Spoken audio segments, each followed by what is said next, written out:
This is student आणि ते इथे काय करतायत ते सांगतं. त्याआधी मी धीरज आणि मी कॉन्टेंट क्रिएटर आहे. आणि कॉन्टेंट क्रिएटर म्हटलं की तुम्हाला असलं काहीतरी घ्यावं लागतंय आणि याचा वापर कसा करायचा हे तुम्हाला परत कधीतरी दाखवेल.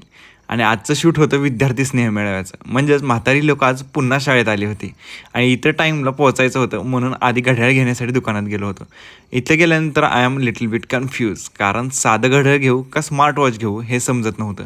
न विचार करता मी स्मार्ट वॉच घेऊन टाकलं कारण मी लेट झालो होतो. आणि एवढं महागाई मुलकाचं घड्याळ घेऊन शाळेत आलो तर इथं अजून कार्यक्रम पण सुरू झाला नव्हता. काही विद्यार्थी भाषण कसं करायचं याचं प्रॅक्टिस करत होते, तर काही जण मागे निवांत गप्पा मारत बसले होते. शेजारीच हे काका फेटा बांधून एकदम नादखुळा दिसत होते.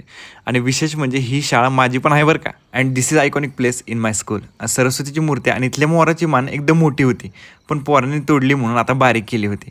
आफ्टर सम टाईम सरस्वतीवरती फुले उधळून कार्यक्रमाला सुरुवात झाली. बर्थडेवाल्या डेकोरेशनमधून सरांची एंट्री झाली. मॅडमने स्वागत गीत म्हटले आणि ते ऐकून मी एकदम शांत झालो होतो, जसं मी शाळेत असायचो तसं.